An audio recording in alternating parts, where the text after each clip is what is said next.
All right, welcome back. It is the Vegas Take, Sharp and Shapiro. Glad you could join us. We just had Danny Negreanu on, took some phone calls. We'll get to more of your calls coming up a little bit later in the show.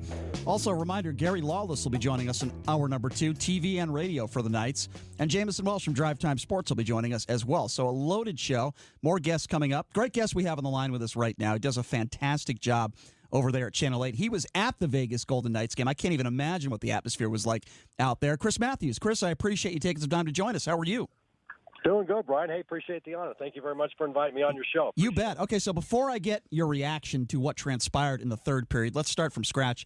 What was it like? I mean, because I would imagine you haven't been to too many Game 7s, neither have I, in person. What was it like to be there in person watching a Game 7? I would imagine the intensity, the fans, everybody in the arena, it must have been bonkers, right? I mean, what was that like? Yeah, it was crazy. Obviously, this is the first time ever that this franchise, the Vegas Golden Knights, had been in a Game 7, so it had that significance and that feel to it. So you just knew that side was really fired up. And then, the Sharks have had some tough times in Game 7, so they were all pumped up and coming off a couple of wins. They felt like this is our chance. And you got the small little guarantee, probably misconstrued as a promise that we're going to come back here and win this whole thing by the Sharks. But it just had that good feel to it. So as the game gets going and you're all fired up and it's a do-or-die Game 7, and then the Vegas Golden Knights score those 3 goals. Boy, that arena was absolutely stunned and quiet, and they were for 2.5 periods. It was crazy. I would be willing to bet some people were saying, "Hey, do you want to leave? Do you want to stay? Should we?" Wow. Because the Knights were totally dominating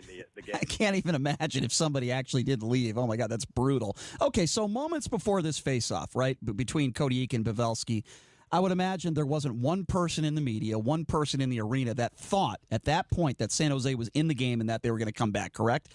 Oh, not in it. That's why I was saying that was so dominated by the Knights who were playing terrific defense. They weren't letting the Sharks do anything. Fleury was playing fantastic in the net.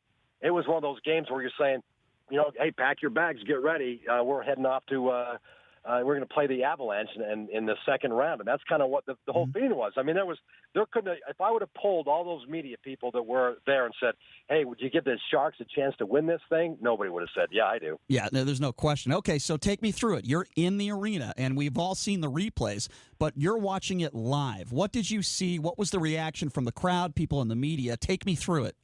It's funny, too, because you and I both know the Brian Sullivan, the great anchor over there at Channel 3. Yep. Terrific guy.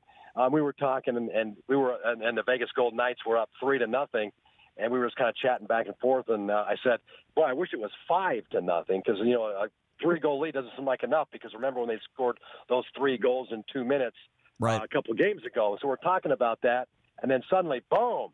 A goal, and I look back at it, and then boom, another goal. Now it's 3-2. I say, what's happening here? It was crazy. And then when they tied it, boy, the place, it was loud. I mean, you know how the Fortress gets loud, Sure. It gets rocking and crazy. That place was nuts. I mean, it got so loud in there. I want to take you. And now they're back in it, and then when they score the game winner, now all bets off. It's like, oh, this thing, they just had so much momentum. Well, they scored 4 goals in 4 minutes, 4 It was nuts. whatever that was. Take me back, though, to before they actually call the penalty and Pavelski's on the ice, bleeding, unconscious for a few seconds there. I heard, and the TV didn't do justice, but I heard from other members of the media that some of the fans were throwing crap on the ice. Did that happen? I didn't see that. I honestly didn't see that. But we are a long, way from the ice. We're way up top in a club level, so I did not see anybody throw stuff on the ice. Okay. Quite frankly, I didn't really see anything different. That people, the trainers and players were huddled around him, and they helped him off the ice. But yeah, I didn't see anything. I didn't see anything like that. Okay, fair enough. So you see the Vegas Golden Knights and Fleury. And probably, I can almost probably guarantee you Fleury's never given up 4 goals in just over 4 minutes in his career. So we see this happen, and not only do the Knights give up the lead, but then it's panic mode, right? You got 5 minutes left to go in the game. You're down by 1. I thought the Knights showed an incredible amount of resilience coming back. Marchessault scoring a goal, great pass by Riley Smith. And a lot of people here in Vegas, at least, had the feeling that, hey, we're going to get this done in overtime. It's destined. The Knights deserve to win this game. It was a horrendous call. What did you feel like at the end of regulation? Yeah, I kind of had that same thought. I thought, man, they came back and what did he score? 42 seconds left in the game, and Marchessault ties it, and that gave them all sorts of momentum. I actually thought, because they had played so well for so long, they were going to come back and win that thing in overtime. But then, I'll tell you what was kind of crazy is it just seemed like the script flipped in that overtime where Vegas was pounding the offensive zone, putting some shots down there, dumping it in, and working around. But then it almost seemed like it was the other way, where now it's the Sharks taking it in. Now they're dumping it in. Now they're skating by the D. It was weird. I was looking at that thing. I was down the concourse level because I wanted to either get in or out, whatever happened, because the goal, whoever scores wins the thing. So I went down and watched a little bit closer. That's kind of what I felt, is that the Sharks had kind of taken something from the Knights. Yeah. That is crazy. So where were you exactly in the arena when the Sharks had scored that goal in overtime? I was down on about 20 rows up. Wow. Their arena is a little bit different because they don't have, like the Fortress has that big arena where you could stand. Yeah. They have more of a club level where you have to actually go in through these doors to be in a club type of an area. So they have just a bunch of doors, so you can't be too far down. But I was in front of one of those doors. So I was about 20 rows up from probably the blue line on the Knights side. So I was on the Fleury side.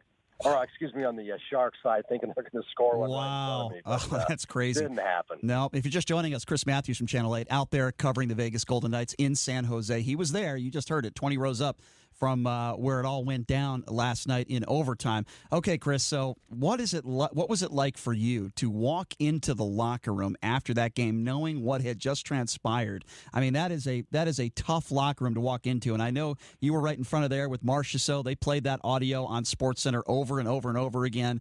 I mean, what was that like for you just walking in there and talking to those guys? Yeah, the four people that came in last night, and you got to hand it to them because one of the most difficult losses you will ever experience, obviously, the way that whole thing unfolded when you're in complete control and you lose. They had Marc-Andre Fleury came in, Jonathan Marchessault, Pacioretty, and I believe it was Nate Schmidt. Well, you had to it's the four. You don't have a whole bunch of time. So we started with Fleury, but then I saw Marchessault walk in, so I grabbed our photographer, went over and grabbed him, and he was, you could tell he was just disappointed, really upset with the way that thing was called. Yeah, I don't blame him. And basically, and he threw some F-bombs, and you could tell that he was just like, this kind of stuff just shouldn't happen. And really it shouldn't, but you could tell he was, of all, and that's why you heard those sound bites over and over all over the country today, is because he was most outspoken. No, I respect him for that, and I agreed, by the way, with every single thing he said. The interesting thing about this, Chris, is we just had Danny Negreanu on, and he made a great point. You could be a half an inch over the line on an offside, and they'll review that. They'll review an offside on a goal.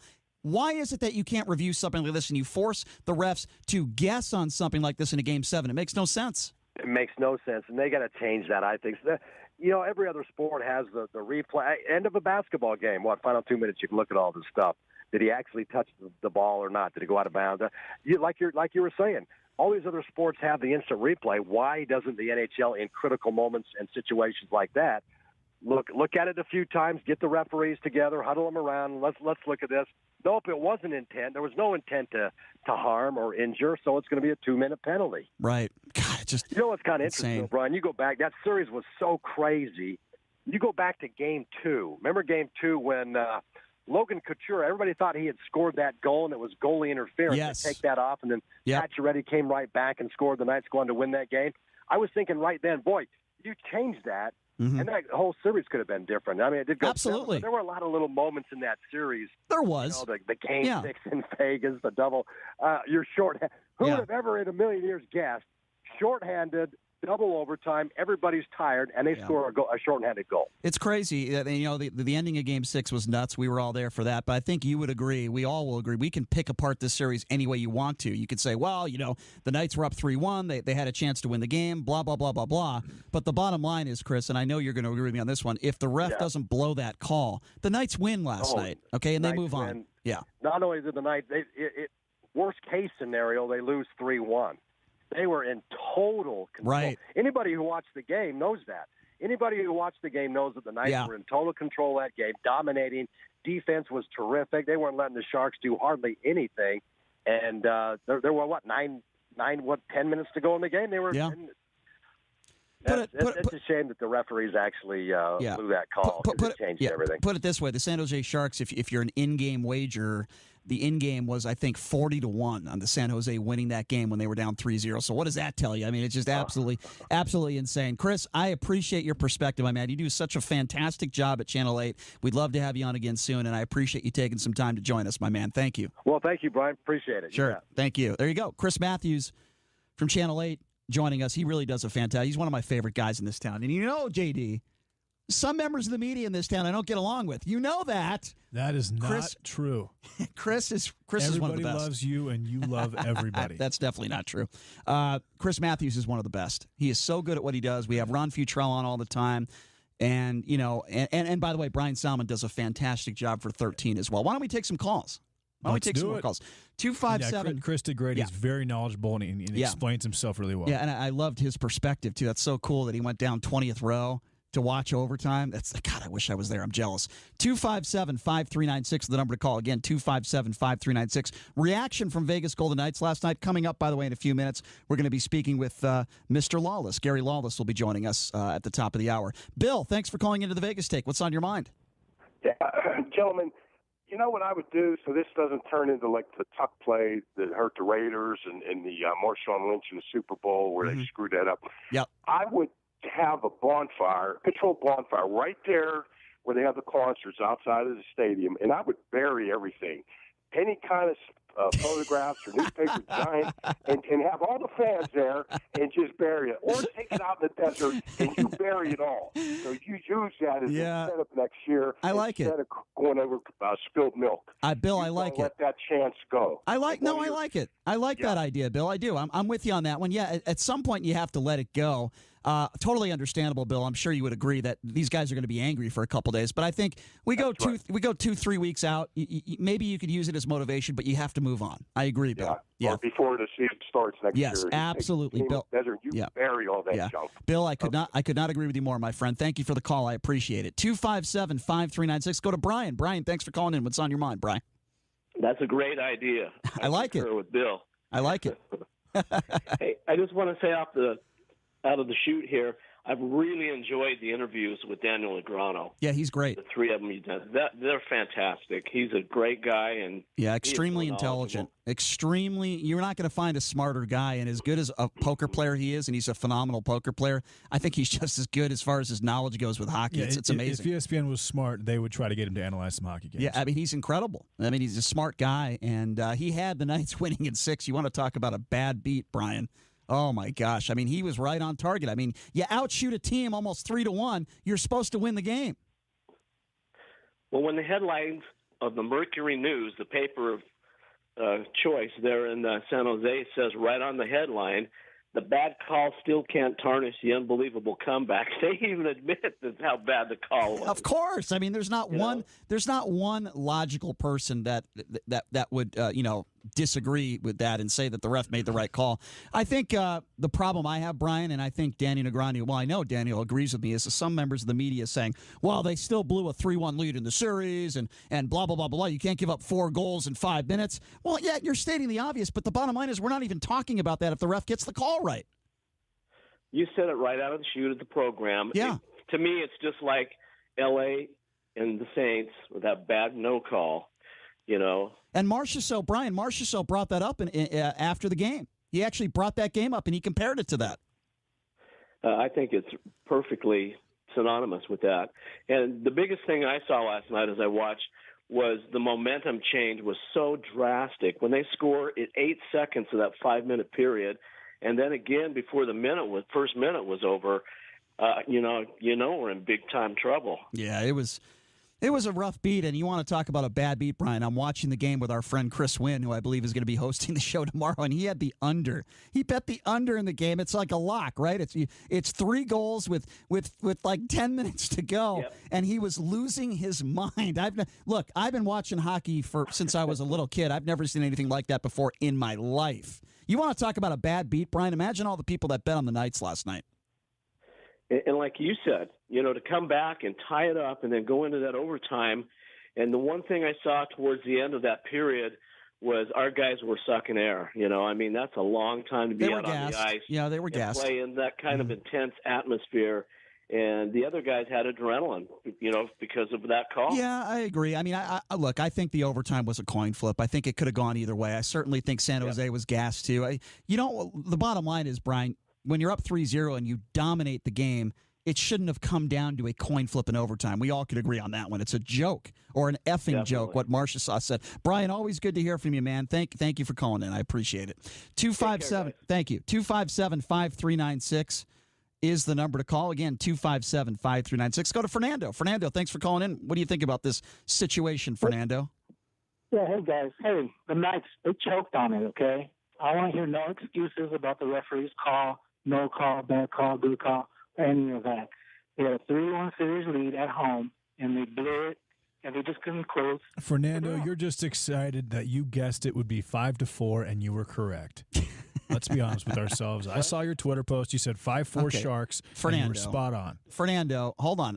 Let's have a good conversation about this. Don't hang up here. We got a couple minutes. Okay, so there are some fans out there like you, or just fans of the game, that are saying the same thing you are saying. But the bottom line is, and the reason why I think you're wrong, is I ask a very simple question. If the ref doesn't get the call wrong, who wins the game last night? Any logical... I have no idea. Oh, come on. You have to answer that. You have to be intellectually honest. Come on. They were dominating the game. They're up 3-0.